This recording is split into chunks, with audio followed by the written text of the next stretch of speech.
नमस्कार मित्रों, target the study point में आपका स्वागत है। हम आशा करते हैं आप लोग बेहतर होंगे, आपकी तैयारी अच्छी चल रही होगी।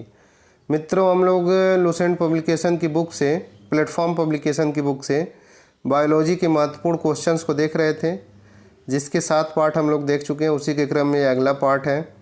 तो चलिए हम देखते हैं बिना समय गंवाए क्या है अगला क्वेश्चन। सर्वग्राहक रक्तदाता का ग्रुप कौन सा होता है? तो जो सर्वग्राहक होता है वह AB होता है, सर्वदाता जो होता है वो O होता है। ये सर्वग्राहक क्या होता है?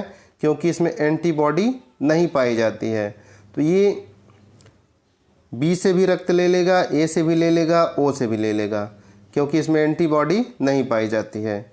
जबकि जो O होता है ये सर्वदाता होता है, यह सिर्फ रक्त देता है।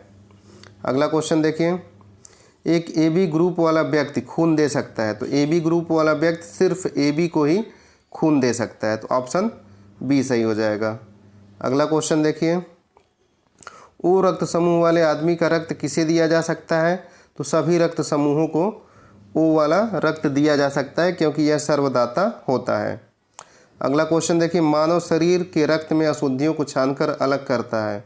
तो रक्त को अशुद्धियों को कौन छानता है? किडनी या गुर्दा, इसे वृक्क भी कहते हैं। तो रक्त की अशुद्धियों का फिल्टर कौन करता है? गुर्दा करता है, इसे किडनी भी कहा जाता है, वृक्क भी कहा जाता है। अगला देखिए, निम्नलिखित में से कौन शीत रक्त जानवर है? तो शीत रक्त जानवर जो होते हैं, जो स्तनधारी और पक्षी होते हैं, इनको छोड़ के बाकी जितने भी जानवर हैं सभी शीत रक्त होते हैं। तो छिपकली, मछली, मेढक सब जो है शीत रक्त जानवर है। लेकिन जितने स्तनधारी हैं, पक्षी हैं, सभी गर्म रक्त वाले जीव होते हैं। मानव शरीर में कार्बोहाइड्रेट निम्नलिखित में से किस रूप में संग्रहित रहता है? तो मानव शरीर में जो कार्बोहाइड्रेट होता है वो ग्लाइकोजन के रूप में यकृत में भंडारित होता है। और अगर ये पूछेगा पौधों में किस रूप से कार्बोहाइड्रेट संचित होता है, तो पौधों में स्टार्च के रूप में संचित होता है, लेकिन मानव के शरीर में ग्लाइकोजन के रूप में। ये कहाँ संचित होता है? यकृत में। खून का वह महत्वपूर्ण घटक जो स्पंदन में सहायता करता है। तो स्पंदन मतलब क्लॉटिंग, जमने में कौन सहायता करता है? प्लेटलेट्स करता है। इसका निर्माण लाल अस्थिमज्जा में होता है तथा प्लेटलेट्स की जो है मृत्यु प्लीहा में हो जाती है। प्लीहा को RBC का कब्रिस्तान भी कहा जाता है। लाल अस्थिमज्जा में प्रतिरक्षी बनते हैं। जो प्रतिरक्षी होते हैं वो कहाँ बनते हैं? लाल अस्थि मंजा में बनते हैं।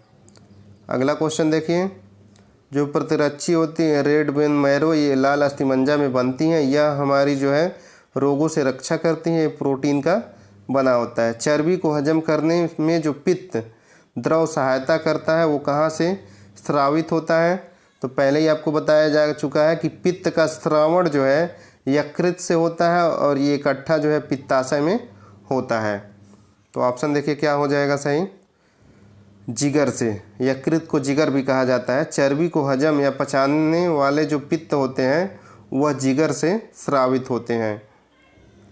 ये जो है पित्तरस इकट्ठा होता है आपका पित्ताशय में, यह भोजन को क्षारीय बनाता है। अम्ल का स्वाद कैसा होता है? तो अम्ल जो है खट्टा होता है। अम्ल का स्वाद खट्टा होता है। अम्ल जो है लिटमस पेपर को लाल कर देता है। जल में घुलकर हाइड्रोजन आयन प्रदान करता है। इसको अनिल से याद कर लीजिए कि जो अम्ल होता है वह नीले लिटमस पेपर को लाल कर देता है। कन्फ्यूजन नहीं होगा, अक्सर कन्फ्यूज हो जाते हैं लोग, तो अनिल याद किए रहिए। अम्ल नीले लिटमस पेपर को लाल कर देता है। निम्नलिखित को सुमेलित कीजिए। तो इलेक्ट्रोएन्सेफलोग्राफ जो होता है, EEG जो होता है, इसे मस्तिष्क रोगों का पता लगाया जाता है। इलेक्ट्रोकार्डियोग्राफ जो होता है उससे हृदय की संबंधित चीज़ों को पता लगाया जाता है। तो EEG आपका हो गया। EEG मस्तिष्क से संबंधित है और ECG जो है हृदय से संबंधित है। अगला क्वेश्चन, मानव शरीर के भीतर खून किसकी उपस्थिति के कारण नहीं जमता है? तो खून में एक हेपरिन नामक जो है प्रोटीन पाया जाता है जो खून को जमने से रोकता है। और खून का थक्का किसके कारण बनता है? प्लेटलेट्स या फाइब्रिनोजन के कारण थक्का जमता है। और खून जमता क्यों नहीं है? हेपरिन की उपस्थिति के कारण। हेपरिन भी एक प्रोटीन ही है। रक्त को जमने में कौन सा प्रोटीन उपयोग में आता है? तो रक्त को जमने या थक्का बनाने में फाइब्रिनोजेन सहयोगी होता है। और जमने से रोकता कौन है? हिपेरिन। एक वयस्क मनुष्य में रक्त की औसत मात्रा क्या होती है? तो जो बॉडी वेट का 7% जो है रक्त होता है मनुष्य में, तो लगभग 5 से 6 लीटर रक्त जो है स्वस्थ मनुष्य के शरीर में होना चाहिए। रुधिराणु का कितने प्रतिशत लाल रक्त कणिकाएँ हैं? तो जो रुधिराणु होते हैं प्लेटलेट्स, उसके 90% जो है लाल रक्त कणिकाएँ होती हैं। इनका जीवन काल 100 से 120 दिन होता है और इनकी संख्या 4.6 से 6.2 मिली प्रति घन मीटर होती हैं। सामान्य व्यक्ति में 100 मिली रक्त में कोलेस्ट्रॉल का स्तर क्या होता है? तो कोलेस्ट्रॉल जो है 100 मिली में 100 से 150 मिलीग्राम होता है। अगला क्वेश्चन देखिए,